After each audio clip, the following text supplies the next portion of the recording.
welcome. My name is Paul Barron, and I'd like to welcome you to the first Century 21 Leading Edge podcast. What we're looking to do with this podcast is to do a couple of things. Is one to share some wine, and which is one of my passions, and also to talk about real estate, which is also all of our passions. So tonight we're actually got a bottle from my cellar. So I've had this one in the cellar for 10 years, and it's a 2005 Châteauneuf de Pape, which is one of my favorite regions. So cheers, guys, to our first ever podcast. Cheers to good guys and good juice. Any opportunity to drink Paul Barron's wine is always a great time. Hey, notice the bouquet. The flavor. Hello. So let's talk some real estate, guys. Yeah. Sure. Where are we going to start? Well, what you were saying earlier, Taz, probably talking about the market update and how things are going, what people are saying out there. And yep, I think it's kind of scary that the media likes to sensationalize everything, and the first thing that you get is boom, market down 39%, which was today's release from TREB.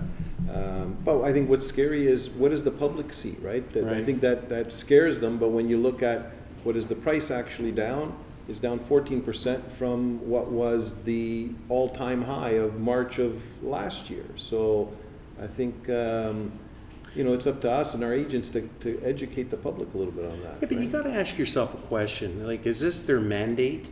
Is the media there to make it look so horrible? When you look at 2015, 2016, and the numbers today, we're rocking and rolling. Yep. The sales are picking up. I mean, we've just basically got through March. It's the 4th of April, but we're just marching into the spring. But the sales are picking up dramatically.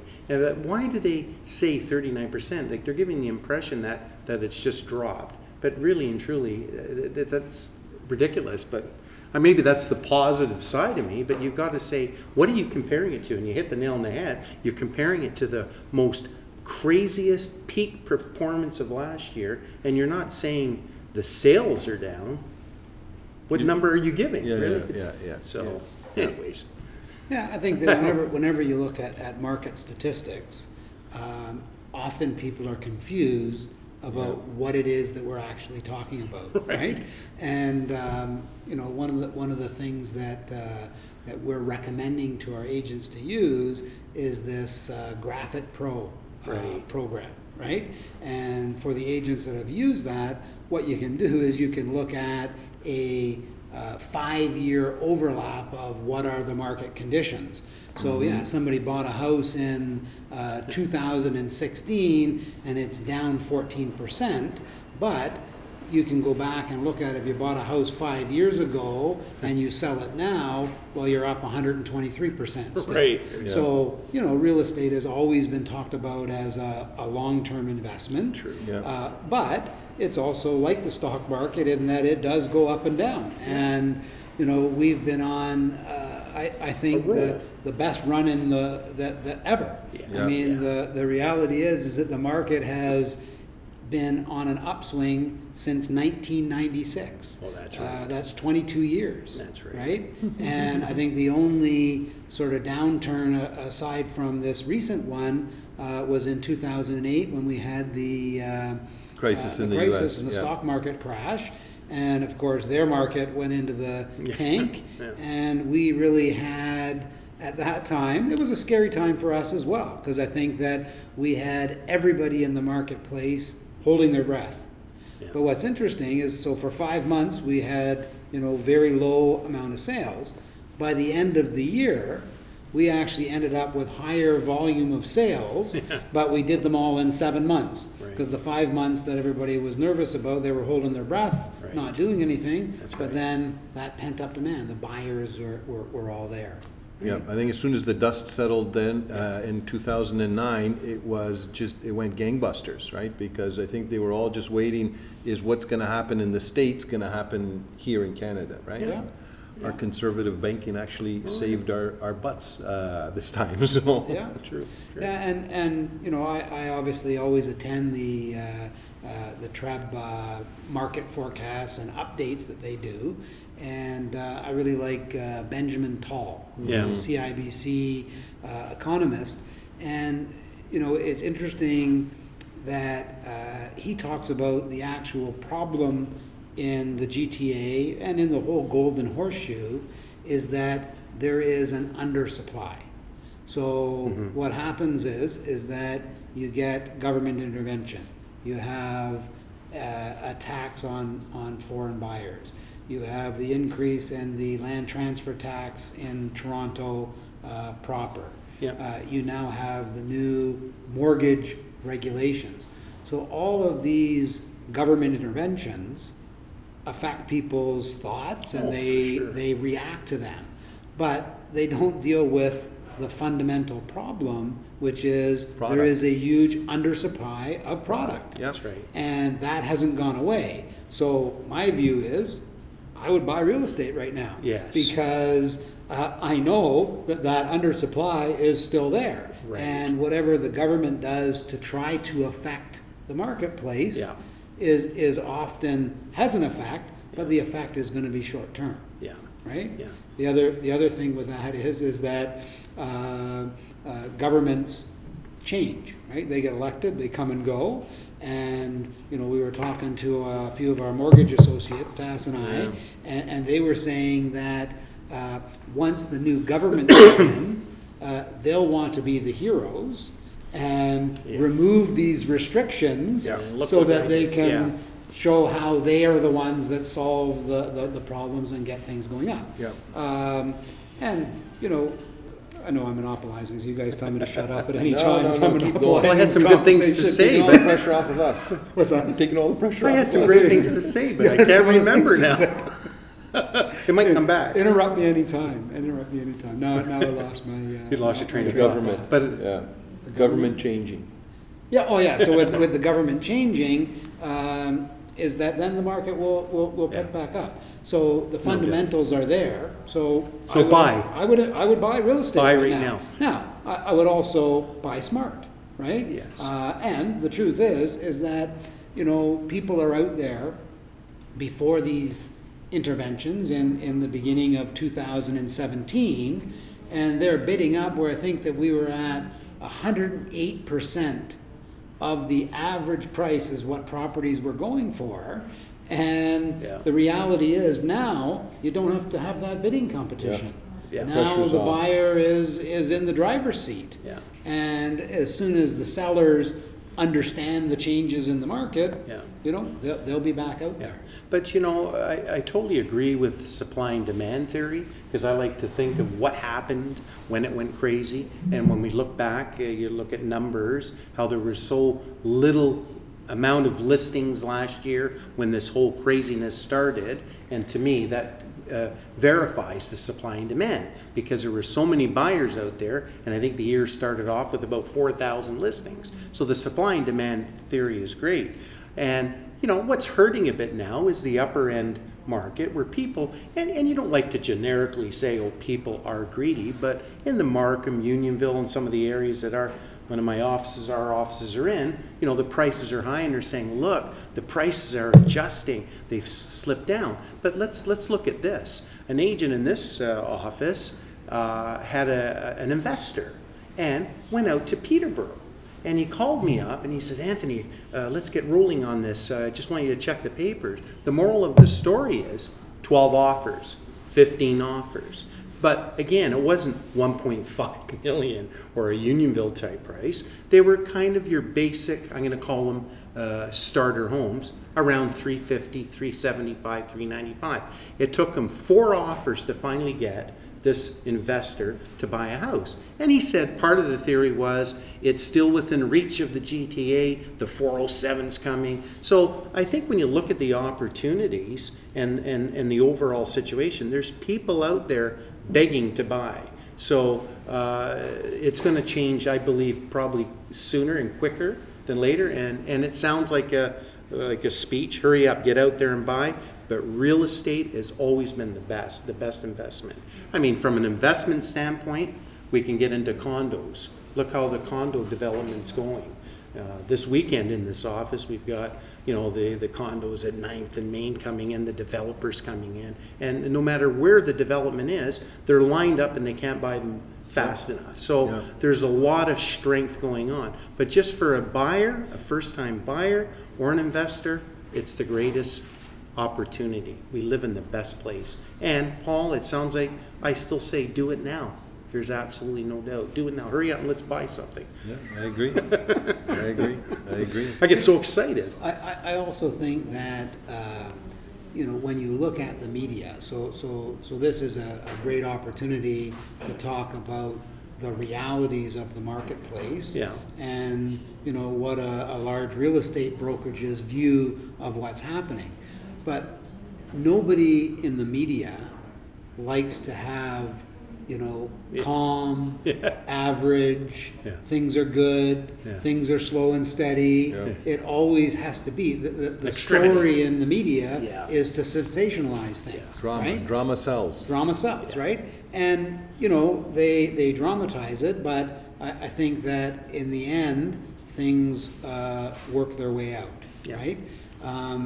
You know, the other thing is when you talk about the new construction end of things, and we obviously have a lot of our top agents are in the new construction business, and we also encourage a lot of our agents to get involved in that end of things because there's opportunities for their clients and for their investors. The other thing that I think happens with that is that what it does is that because those purchases are 3 or 4 years out, right? I think the investors are looking at it as, well, yeah, there's this crap going on now, this little blip in the market, government intervention, but long term, real estate is solid. So they're buying these properties that are closing in 3 or 4 years. They're not even hesitating on that. So I think that's a big factor. Also, when you talk about this out of the GTA, and, you know, here we're doing this podcast from our office in Stouffville, and we have offices in Durham. And when we look at these marketplaces outside of the Toronto proper, there's huge opportunity because the values there are where the average person is going to be able to buy and to be able to afford, right? So that's why we're, you know, getting involved in those marketplaces because, you know, that's where the action is going to be. There's absolutely no doubt. There was an article in the Pickering area about the development in the south end. It's like a humongous city plan of hotels, commercial, residential, all within the next, you know, short term. I call it 3 to 5 years. But the reality is, you want a 4-bedroom, 2-story, decent home in Markham. Well, there's no such a thing unless it's $1 million and up. You know, if you can even find it for $1 million, $1.5 million, $2 million. Whereas you can still get a 4-bedroom, leave it to Beaver, nice little house with the back door for the kids, probably for $600,000-700,000, and that's just, you know, an opportunity where that's going to. So again, we got great offices and great locations, and Durham is. And then I mentioned Peterborough, that's stretching it a bit, but again, it's all opening up the GTA. So it's great. Yeah, sure. I agree. I think the affordability is the key factor. I think that's what's been driving the condo market in a large part because, like you said, Anthony, under $1 million seems to be that marker, right? And I think I like to tell people also, you know, when we look at stuff like Richmond Hill, Unionville, Markham, you know, when Toronto was up 25 or 27%, I'm going off the top of my head. You know, Richmond Hill went up 35%. So that wasn't normal, right? So they went up, I think, again, because of affordability. I think the Toronto market was hitting these plateaus where all of a sudden, okay, we got to buy in Richmond Hill. So that market, I think, jumped drastically, right? And I think that's probably why they're feeling a little bit more of that effect now, right? That's great. So, you know, but it all comes around. So. That's why the adjustment period, they call it the adjustment period. Adjustment period. But, you know, and then you go back, because now you sound like an old man. What I used to feel was, well, you're getting a little bit lower dollar. This is you shouldn't talk like that. The little lower dollar for the price of your home, but when it sells, we're on the same playing field. Because when you buy, you're buying in the same diamond. Yeah. So, which is true, you know. So you want a huge top crazy dollar for the price of your house, you know. Well, when you go to buy, you might be in a multiple offer. You're going to pay more. So it's kind of. Yeah, if you're buying and selling in the same market, it's what's the difference? It's a wash, right? What's the difference? Yeah. Why not fulfill your dream? Because you've got that small little house, and the kids, you know, have outgrown it, and the walls are smashed from them, and you need more room. Upgrade. This is a great time to upgrade, because you'll get a good dollar for your home, but that bigger home, you're also going to get a good buy. So it's just I call it the theory of relativity. The theory of real estate. The theory of real estate. So the other thing, not to keep advertising Graphic Pro, but the other thing with that program is that you can drill down, and we have this as a, you know, I had gone to a real estate training seminar, right? And they offered this program, and they talked about it like it was their program. I happen to know who was providing that to them.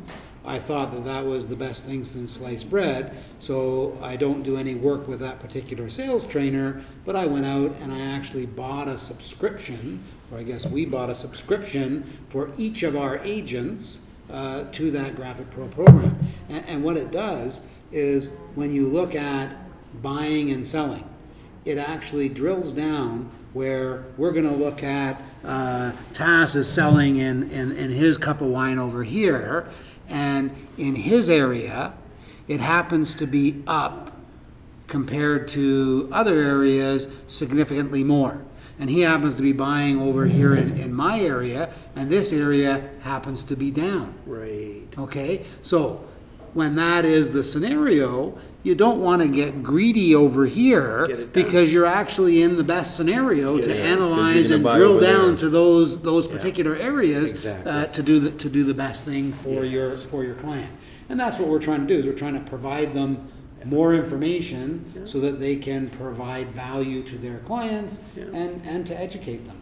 Because the other challenge is, of course, in real estate, is if somebody ever got $2 million for their house in my area, well, I could never take less than $2 million, right? And the reality is it's irrelevant as to what the value somebody got at some point in time. What only matters is, what is the value today? That's correct. You know, what is the current market conditions, and the current market conditions, you know, in some cases you can go back for 6 months if things are steady, but when things are changing drastically, you can't go back that far, right? So you have to really deal with the current conditions. So I think this is a great opportunity for us to, you know, chat about market, and that's really you know, a great reason to do this podcast, so people can get to know us. I think the wine is the great reason to do the wine is a great reason to do it as well. What kind of juice is that again? Like, it's got such flavor. Yeah, so that is a Châteauneuf de Pape, which is from France, and Châteauneuf de Pape is a region in France. It's the Rhone Valley, and you know, have you ever heard of, when you look at New World wine, you've heard of a Shiraz? Have you heard of a Shiraz? Yeah, where but a Shiraz comes from? You're speaking to somebody that all they knew was Merlot, Shiraz, or would you like a white? Right. But and I appreciate your explanation, but that's how I knew it, right? Yeah.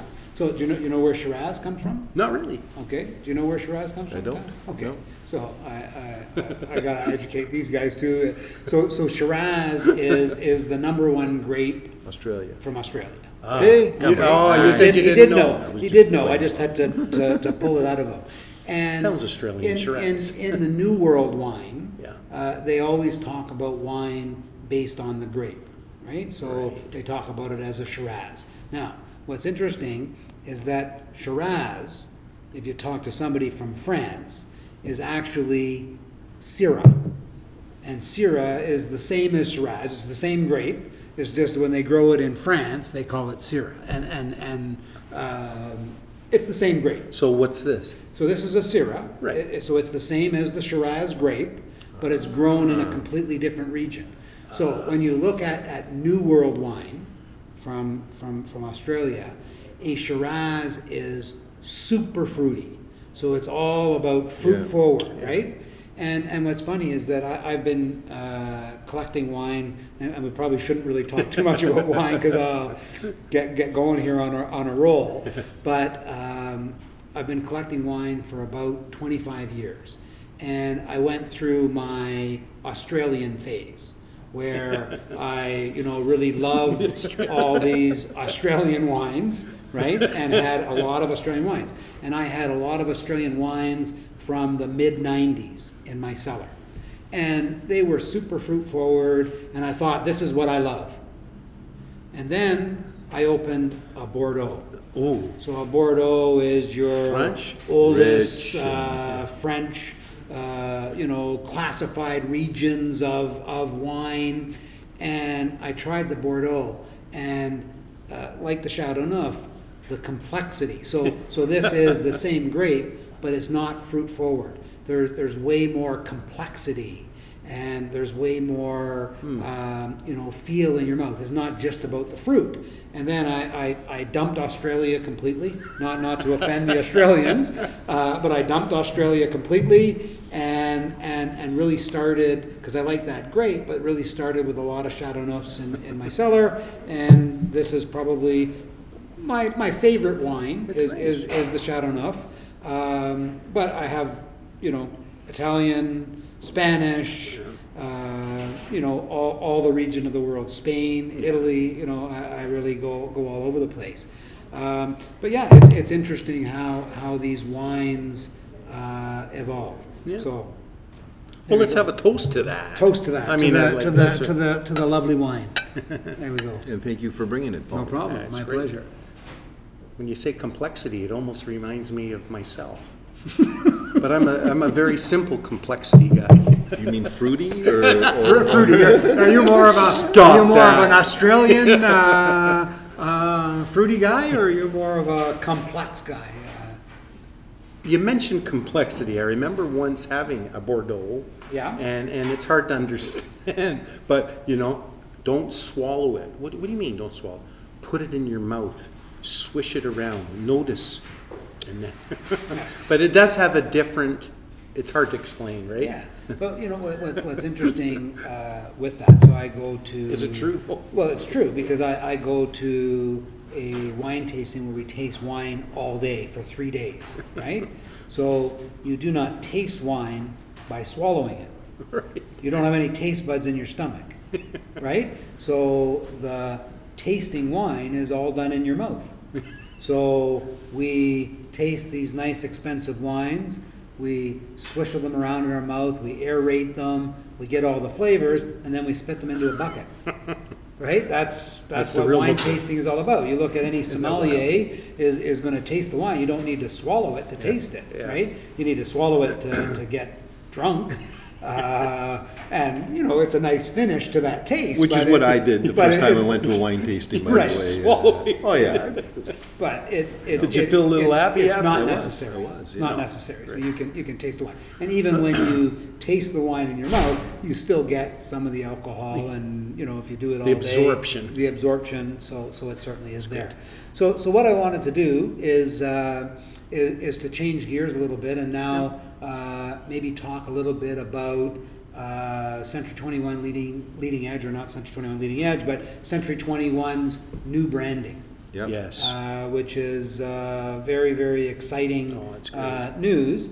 And to give a little history, I guess Tass and I were both down at the International Convention in Orlando, and we got to hear, I guess, Nick Bailey, the new CEO, speak. And I'm just extremely excited and jazzed about his appointment. And he's been on the job, I think, only 3 months. I think 6 months. 6 months, yeah, okay. short period. 6 months, short period of time. And he already came out with this new branding. And, what's interesting is that Century 21 is a 46-year-old brand. And what happens is that there is so much money coming into the real estate business, more so in the States than in Canada, but there is public offerings and capital being raised. So there's people coming into the real estate business that are not from the real estate business. They're from the venture capital business. They're from tech. the tech business, and they're getting into real estate. And in fact, I think that there was over $1 billion invested last year alone in the U.S. in startups and venture capital into the real estate business. And I think what Nick's view of this is that really what we need to do is we need to take an already existing, well-known, the best-known brand in the industry, and if we reinvent that, if we create new branding, and it's not just creating new branding doesn't change your company, but I think this is a guy that is putting the people in place to make wholesale changes in the industry in the U.S. And it's interesting that Century 21 Canada is owned by the Charwood Pacific Group, and it really has nothing to do with the U.S. Yeah. And the U.S. over the last 5 or 8 years since NRT and Realogy and all these guys have been going through different CEOs has been faltering. So over the last 5 to 8 years, it's been faltering. And the whole time that it's been faltering and contracting, Century 21 Canada has continued to grow and flourish. Right. So we have not skipped a beat because they have been faltering down there, but I think that we can also leverage if they turn it around and go the other way. And that's why I'm so excited about this new branding and really what Nick stands for. Do you know how old that guy is?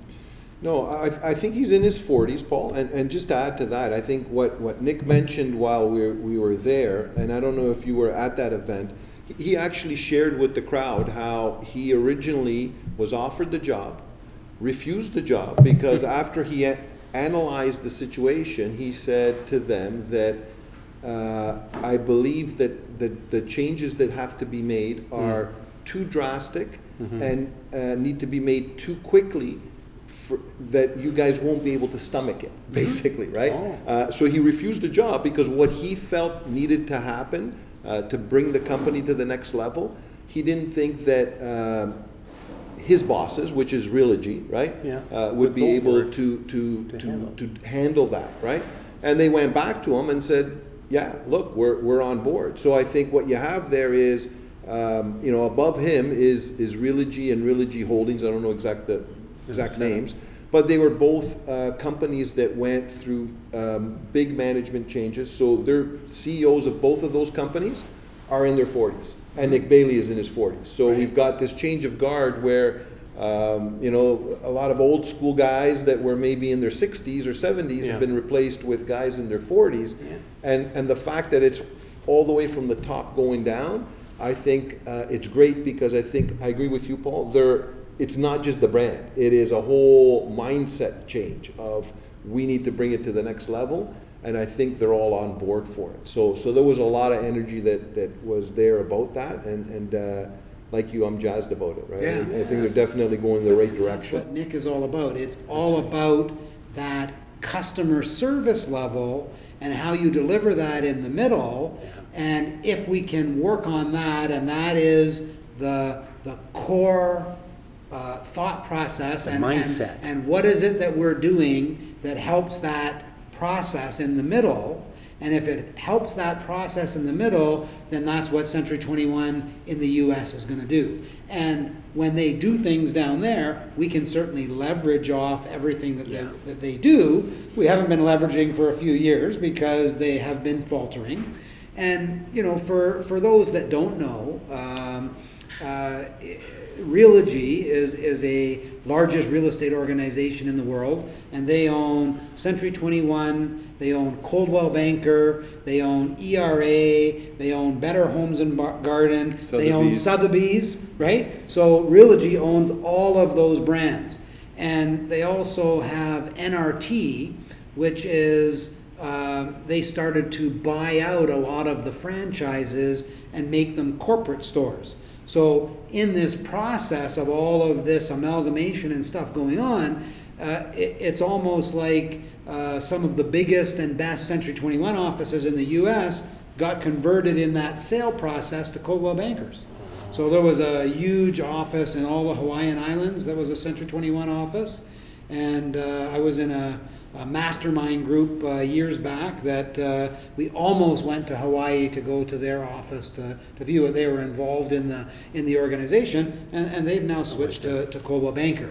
So Nick was looking at that, and he wants to put a stop to that and then start building that brand. So I'm very, very, very excited about what is the potential of what can happen with that, and how we can leverage it. And certainly the brand, and just for those agents out there that are watching, we're going to be sending out an update on all of the implementation time frames for the new brand, the new branding. So I guess it's one date that I can remember is May 15th. Yeah. We will have all of the camera ready art and all of that stuff, so that you can start ordering signs and business cards and all that stuff, and get all that stuff going on.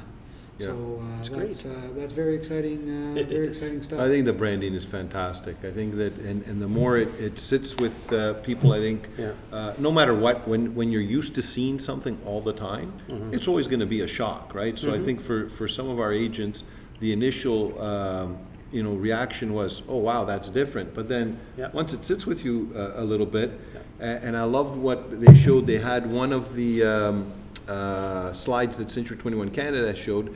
They had an actual business sign with the old wording, or the old type of image sign, of the house, right?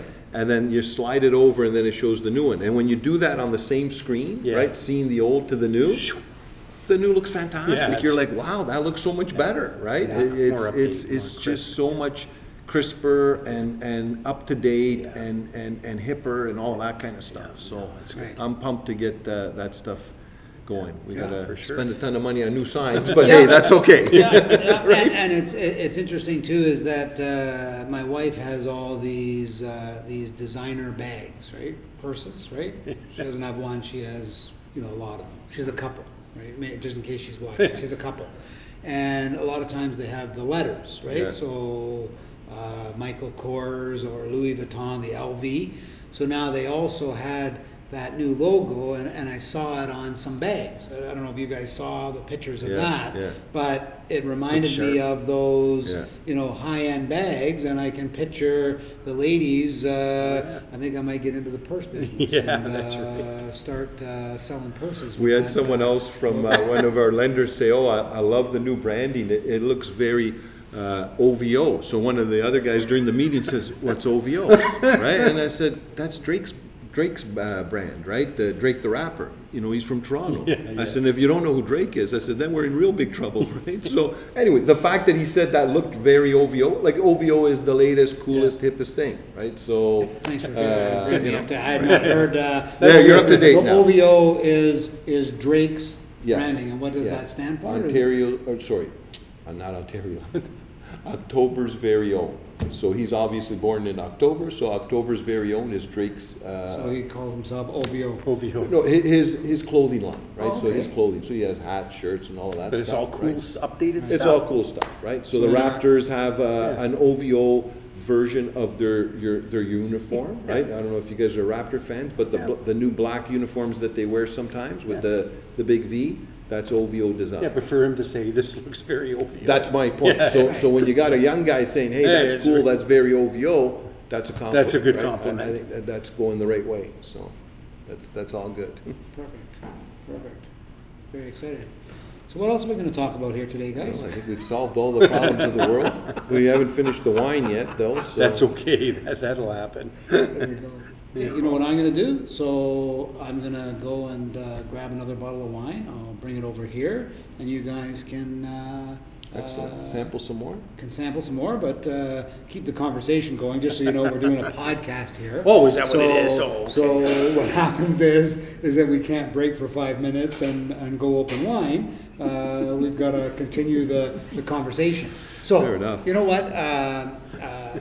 It is, and I was going to do a video today, just ran out of time. I interviewed 2 potential managers for the Markham and Shepherd and the Mississauga office, because we desperately are in search of management help. And I wanted to do a video to talk a little bit about one of our training sessions that we do, and I might as well talk about it here on the podcast, and hopefully some of our agents tune in and watch the podcast and might pick up on this. So what I'm talking about is our Raw Vivian program. Oh, great. And you know, and I don't even know if you guys are subscribers of the program. Yes. But this is a program where I get a call every morning at 8:30. Do you guys get those calls? We do. You do as well? We do. Okay. So I get a call every morning at 8:30. I have, on the second Tuesday of the month, I have a live 2-hour training session. And then every Monday, I get a video training session, which is telling me about what we did in the last live Tuesday event, and am I on track for getting my 6 new transactions. And I think that the last 2 months, so I've only been getting this for the last 2 months, and I think my productivity has gone up drastically. Okay, and you know, and I'm not really doing an advertisement for Rob Vivian, but the reality is that each morning he's making a call, and it's a recorded call, and he's saying, okay, you guys didn't take Monday off this week, and some of you did. So if you didn't take Monday off, on Wednesday we call our hot leads, and this is exactly what we do on this day. And you know, it is it is making it so that if anybody just follows that, they will be successful. Paul, I feel very, very, very strongly in it, and I'll say this: you know, it's January. It's not January now, but let's role play this. It's January, and So hi, Anthony. We're role playing. Okay. I'll do both ends. Ring. You calling me? Hi, Anthony. It's January, and I've got to set my goals for the year. Right. And you know what I did? Well, what did you do? Well, I've hired a coach. You've hired a coach. That's it. Well, you know what it is? I need accountability. Well, yes, it is a very, I think that's, I respect you that, you know, you decided to hire a coach, and because you need accountability. Keep talking. I'm going to go grab the next bottle of wine. I can't wait. So, Tass, you need accountability. You hired a coach. Okay, what did that cost you, right? Well, he says it's $1,000 a month. You know, but listen, Anthony, this year I'm going to make $350,000, and there's no doubt about it, right? Yeah. So basically, it makes me say that we at Leading Edge Realty offer a system, a training program, and it's been juiced up a bit this year, as we're all aware. Yeah. When I say juiced up, you've got the accountability. You are self-employed in this business, right? So, you know, really you're supposed to be accountable. You can check in with the manager, you can check in with whoever you want to check in with, but you're accountable to yourself. But here I'm saying, we provide at our expense this program, whereas once a month you go for the 2-hour session, and when I say it's juiced up, you've got a top producer panel. So each month he interviews somebody, and last month the guy made $250, and he says last year rather, and next year he wants to make $500,000. And Rob might ask the basic question: well, what do you do when you get out of bed in the morning? And what do you do day to day? And you know, and I'm sitting there in the back. I might as well, you know, have some popcorn and watch this and go, wow, this is motivating, because this is real. This is, you know, each and every month an agent that goes as a top producer, follows the system. And I'll get agents and I'll say, look, have you ever heard the definition of insanity? Yes, they'll say, I know the definition of insanity. Okay, have you ever heard this one? It's amazing how many people have no idea where they're headed in life, and they aim for it with amazing accuracy. Now that's actually very sarcastic to say it's amazing how many people have no idea where they're headed and aim for it with amazing accuracy. What I like about this program is you're in business, you're self-employed. Shouldn't you have a goal, plans? And again, it's like I'm preaching for Rob. It's not about preaching for Rob. It's about having the passion, whether you're a brand new agent or whether you're experienced, that you are accountable to yourself, but you need to have a plan. The best players in the world need a coach. They need a coach. Yeah. And when you say, Paul, you get the call. Yeah. You got the follow-up. You got the live video. You know, what more better do you want than that? And we pay for it, because I remember way back when come on guys, come on, did you get the people to sign up? Psst. You know, I would see agents walking in the office. So what Anthony is talking about there is that right now this whole program with Rob Vivian, we have Rob on a salary and we provide this to all the agents at Century 21. And before, we used to do it as a paid program. So we would be trying to get people, and they would be hiding from us. And, oh my God! You know, there's Bungaro trying to get me to go to and they literally hit. Right. And what I find amazing is that the next session is Tuesday, April 10th, at 1 p.m., 55 Mac Frost Way. I guess that does sound like an advertisement, but I'm going to be down at the T3 Summit, so I won't be attending, but I really think that all of our agents, we can only hold about 120 people at the Cedar Brae Golf Club, but there was about 120 last time. Or was there? Yeah, I would like there to be standing room only. Yeah, and I think that we should go to that. And you know, it's also interesting. One time I was in the Ajax office, and I said to an agent, I said, "Oh, are you going to Rob tomorrow?" It was, you know, the second Monday of the month, which is the day before his class. And you know, they said, "You know what, Paul? I went to the first 4 classes of the year, and I implemented the stuff, and I'm so busy that I don't really have time to go anymore." Right.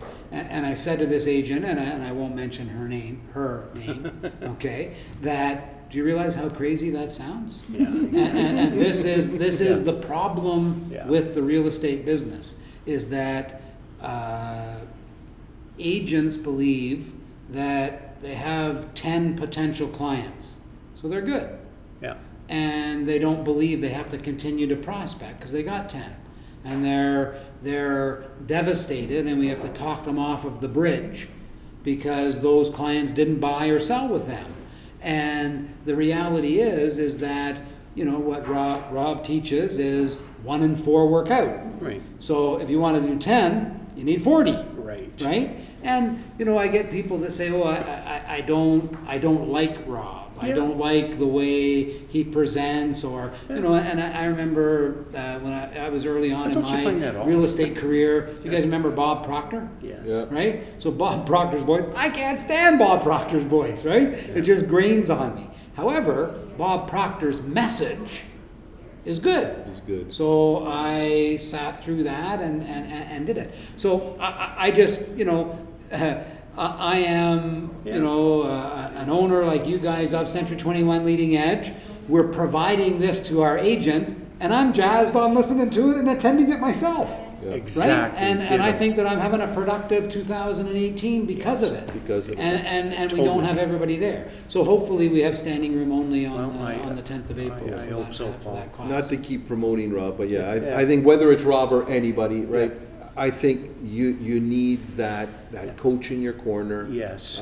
So he's given us the material, and I think sometimes people just are taken back by the simplicity of it, right? Yeah. It is not rocket science. No. You know, you get up, you go to work, guess what? Yeah. Stuff happens, Yeah. right? To get So your I leads. think Rob gives everybody a great plan for that. Yes. A business plan on what they should be doing, how they should be doing it. Yes. And the calls are great. So I usually drop off my kids around 8:15 in the morning. Yeah. The odd time when we're late, right? The phone will ring and they're in the car. So the first time that happened, my daughter was like, "Who's that?" I said, "It's my coach." She's like, "You have a coach?" I said, "Yeah." I said, "Of course I got My a coach." coach I is said, calling. "Everybody should have a coach." Yeah. And when I said That's that out right. loud, it kind of hit me, right? I said, "Yeah, everybody should have a coach." Exactly. And we're providing it to everybody. Exactly. So, you know, it's silly not to utilize So it. I'm with my daughter, because Yeah. she missed the bus during Yeah. study for a thing, and that call comes in at 8:30, right? She starts at 8:30, so we're a couple of minutes late. And he's giving an example of, I guess, I don't remember Dr. Zeus's Yes. Yes. actual Yes. name, but that was he just recent, yeah. he had sent his first book to 23 publishers. Yeah.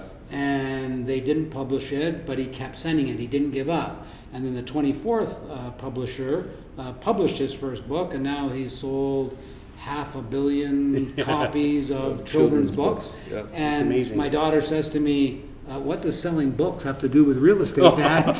And I said, "Well, what it has to do with real estate is that people lose faith. Yeah. They get discouraged. They have setbacks. And the lesson that he's trying to portray there is that you don't give up. That's You right. know, perseverance is a very difficult thing to teach. So when you hear these examples, Yeah. you know, it helps you to... And sometimes that's all you need, Yeah. right? Is someone to remind you that, Yeah. you know what, 1,000 mistakes equal one huge accomplishment, right? I think to simplify this, it doesn't matter if you're brand spanking new, just finished the courses and you're joining this great company and we say, look, this is a chance for you to have a business plan. This is how the business works. Here is an opportunity to get a business plan mindset. Fantastic. The reality is when I attend, there's agents that have been in the business 10, 15, 20 years, and they're still there. Because this is about, again, to keep brushed up, to have the accountability. Because in between that, it happens from time to time. What do you mean, I know what I need to do. I don't need to go. I've heard that. That's the problem. When somebody has that attitude, that's why there's a problem. So I find that for experienced and new, doesn't matter. And when an experienced agent, again, says, I need a coach, we are paying for it. What a great opportunity. So it's like repeating and going over, but I think we should be very proud that we have that in place. And I think the results are good though, Paul, because if I remember way back when, and maybe it's my delusional mind, but I remember you saying you kind of looked at the agents that were trained in leading edge, and you kind of just took their average income. And then you did something special. You took the agents who didn't do the training and then took their average income. And I don't want to throw out the numbers in case I'm wrong, but it was like 3 times more income. You know, I'm a numbers guy, right? So, yeah. Am so I right? I remember And the that numbers stuck in on my that. head. Yeah. So I think that the average income for the agents that were in that program was like $176,000. Yeah. I was going to say 177. And 57,000. per person, as opposed to the average for the agent that didn't take it was, you know, 57,000, Okay. something along those lines. Yeah. And you approached the management team and said, I have to ask a question. Is it my imagination? I don't know if you worded it that way, but if the trained agents on average earning 3 times more money in our company than the ones who are not, shouldn't everybody be trained? And the reality is, I'm not making fun of that.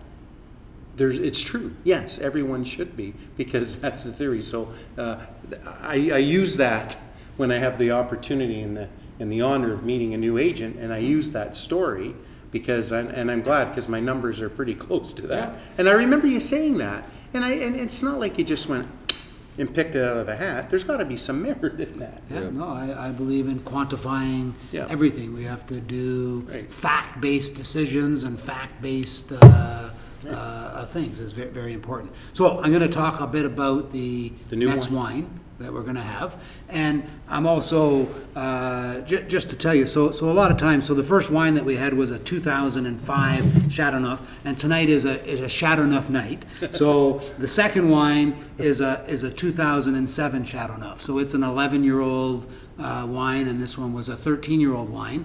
And a lot of times people talk about why do we decant wines, right? And what happens is that for the most part, we decant wines that need aeration. So a Cabernet is a type of grape that needs to be aerated so that the tannins sort of dissipate and soften. But what happens is that Chateauneuf is an old world wine, and it's a wine that they don't filter. So what happens is when they don't filter it, and it's lying in my cellar for 10 years, there's all kinds of sediment in it. So the reason that we filter it is to deal with that sediment. So I'm gonna just pour this out, and you guys can keep talking. I have to concentrate on what I'm doing and watch what I'm doing. We should stare at him, make him nervous, so he spills the wine. Because if you're filtering it, where's the filter? Well, no.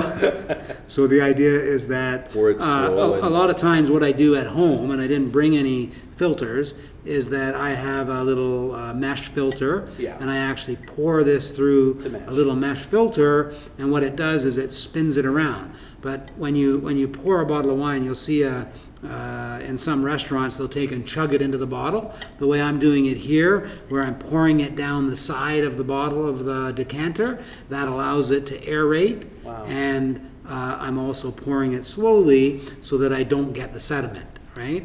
And yeah, I mean, I at home would use my filter, but I didn't bring it with me tonight, so I'm not going to use it. And That's excellent. we'll just slowly pour that out. Now we've also learned how to pour wine properly. Decant it correctly. Decant wine. We've talked about what everybody should be doing in terms of coaching. Yes. We've analyzed the market. Wow, I think we've solved a lot of problems. We have. And it was fun, eh, What's Taz? next, right? I like having fun next? doing it. Okay, so what we're going to do is, the other thing that's interesting with wine is that I was talking to a young lady that was presenting, and Tass, keep that glass back there, because what I'm going to tell you here is that I was talking to somebody and they said to me, I don't like Zinfandels, right? So Zinfandel is a type of grape, right? And their comment to me that they didn't like Zinfandels.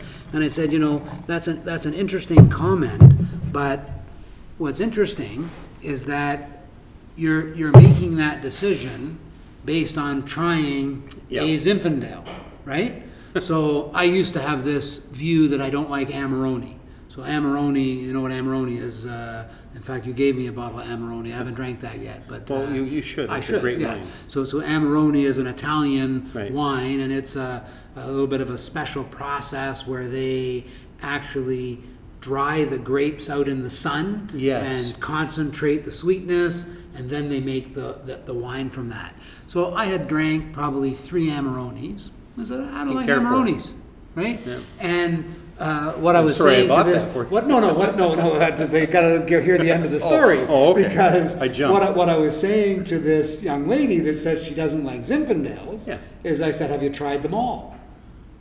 Right. Okay, because Yeah, how could you- every wine, every year is not created equal. So what she really was saying is she tried a Zinfandel that she didn't care for. Yes. But until you've tried them all. And then, so the moral of the story is that then I tried some amazing Zinfandel, or some amazing Amarones. And my God, Amarone, it's the sweet juice. So I love Amarone, right? And I have probably 95% red wine. Yeah. And I would say I'm not a white wine drinker, right?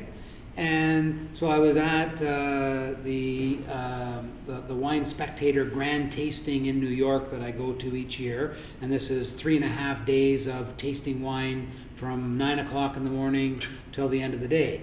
So they came out, and you also meet all the winemakers. So the vintners from these regions that make the wine, they're there talking about their wine. Now, the beautiful part about this is that you pay to go there. All of the wine is donated, You can't buy wine there, but it's donated, and the winemakers are there to talk about their wine in the U.S. to promote it. And what happens with that is that because the wine is donated, the money that you pay all goes towards winemaker school, so it's all a tax-deductible write-off. That's so I good. go to my wine tasting for 2.5, 3 days, and it's a write-off. So at that last one, they said, we're going to try the 4 best white wines in the world. Right? This is what they said that they were going to try. And again, I'm not really a big white wine drinker. Now, the reason that I'm not really a big white wine drinker is that I won't really pay the same sort of price for a white wine that I would pay for a red wine. And what do? We try this Chardonnay that is just exploding in my mouth and just is so succulent. I can't believe it. And it's white. And it's white. And it is that delicious. So the problem is that you haven't tried everything. So, don't say you don't like Zinfandel until you tried all the Zinfandels, right? That's true. And what's interesting as well with this is that I live in Canada, as you guys do. And one of the wines that we're trying in New York, that they're talking about as one of the 4 best white wines in the world, is from Ontario. Wow. Really? Okay, and I live here. I used to live out on a farm in Colborne and went to high school in Brighton, Ontario. Where they grow the grapes. And this vineyard is I think it's called Pele Island, is it? Or Pele Island. Pele Island. Yeah. This is where I didn't even know they made wine out there. Wow. And this wine is from Pele Island. Wow. And this was one of the 4 from Wine Spectator, That won the best best in the white world. wines in the world. We had another one from South Africa, another one from Wow. Spain, and another one from California. These are big So- events. They must Oh, be- it's amazing event. So the moral of the story is, when somebody says I don't like something, yeah. it's because they just didn't try the right one. Yeah. Right. So you can't can't say paint that. everything with a So what I was also getting at, Tass, is this is now the next Chateauneuf de Pape. So it's the same region, same grape, and what I love to do, and what you get to do when you go to wine tastings, right, is people will say, oh, I tried this wine, I didn't like it, right? The truth is that when you go to a wine tasting and you try 40 wines, you get to try a Pinot Noir, and you get to try a Cabernet, you get to try a Merlot. So you're trying all these different wines, and you get to recognize the difference of those wines. Or you can also do what's called a vertical tasting. So we're doing a little bit of a vertical tasting where we're trying the same region and the same grape, and we could try 8 of these Chateauneufs and see which do we like the best, right? So I'm dying to see if it's a different flavor. Well, it should be is. similar. It's similar, but I think this is a little more woodsy, I don't know if that's the right word. Deeper? I don't know. Yeah. Like a bit deeper? Yeah. So it's I interesting. don't know what the as right well. word is. Woodsy, deeper, different flavor. So you guys won't get a job writing wine No. reviews, Oh, okay? Woodsy? A woodsy, deeper on flavor. this. But yeah, I mean, wine is also what you like, is your palate. So what I see in that is this is Good with the so when you steak. talk about woodsy, right? So a lot of wine is fermented in oak barrels. Okay. Okay. So the first wine I think was a little bit higher alcohol content. I didn't look at what the alcohol was in this second wine. But the first one was extremely high at 16.2. Right. And this one is got more of that oak taste to it, Just and like that's you're where you saying. get the woodsy. woodsy, And this one's also 15% alcohol, so a lower alcohol content. Very close. So again, you get a little bit of a different taste. And it's funny because, as I was saying, these have been in my cellar for about 10 years, and Chateauneufs are usually, the life sort of drinking time of these wines are 2015 to 2035, right? So I got lots of wine in my cellar, but I gotta keep living so I can enjoy all my wine, right? That's what gets me to the That's a gym. good motivation. Motivation gets me to the gym. Because you need 2070. Yeah, that's right. That's right. And what's funny is that I got married in 1989. Right? So what I was saying to you, Tass, when you finish that one, is that I wanted to keep a bit of that one, and if you notice, there's two different size glasses so that I could tell them apart. Oh. And what I So wanted this you was the to, bigger, the taller glass was the first one. yeah, and what I wanted you to do is just Go back to go it. back and taste the difference. The other thing that's interesting with wine is that as the wine airs, right? So the Aerates or yeah, aerates and it reacts with the thing. It mellows. So you can start with especially Cabernet Sauvignon, which Yeah. is a very tannic wine, and by the end of the dinner, you can say this is the most luscious thing in the world. And at first, it was like let me smack you in the pot, and that's because it mellows on that. And that's a common thing for cabs? Yeah, Cab is a very tannic grape, right? And, you know, these Chateau Neufs can be tannic as well, but they mellow out. So when they're 11 and 13 years old, they've got time to mellow. And when we were talking about the Australian wine earlier as well, what I ended up doing is I still had a lot of those 90s Australian wines that I said, okay, these are now out. I'm not a in Bordeaux, Australia. I'm a Chateau Neuf, I'm an old world wine guy. And then I went back and drank them in 2015, and now the fruit forward, that huge fruit forward, had mellowed, and now there's a completely different taste. So wine, as it ages, That's pretty cool. it keeps changing as well. That's so pretty cool. you've got to Kind of like me. Yeah, exactly. You got to continue to. But the same good base. The same good base, yeah, and yeah. So Must make you sick when I talk. No, You must I'm in agreement, Anthony. Okay, because you look at me. Great base, aging well, it's Like all you. good, yeah. Like you. Like you. I have to tell you, what you said with it, deeper, woodsy, oaky, whatever. When I went to this, I could almost just say it tasted a little lighter. Yeah. Because I don't have the right lingo, but what would be the right? No, but it doesn't taste as deep, yeah, right? Did you do that? yeah. Tell Now, me. drinking all this wine, I think I'm gonna go get the bread because we're gonna get drunk. Okay. If we There you go. keep drinking it without any bread. Yeah, maybe bring it over. Yeah. Tass. We were trying to be polite and drink that off the Yes. podcast, but we'll bring. We'll have a little bit of whatever, but they're just excellent, Paul. Just amazing. Great. And a person like me, whatever that is, can't just walk into the wine store and say, "Oh, I like that. I'm going to go grab a bottle." Really? So, what's interesting when you look at buying wine, and people always say, oh, are you in a wine club or whatever? And, I was saying to somebody earlier that the majority of wine that I buy is from the Classics catalog. So what the LC, and everything in Ontario goes through the LCBO.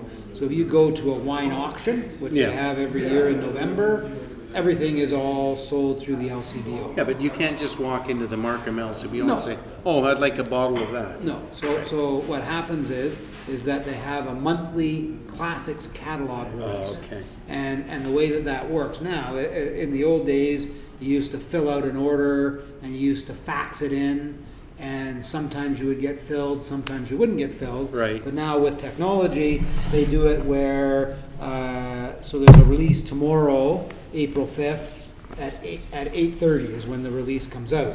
So I've gone through the catalog, which is my favorite thing to do. I sit in my wine cellar and catalog my wine and look at my You review the rotate catalog? bottles and look at the catalogs.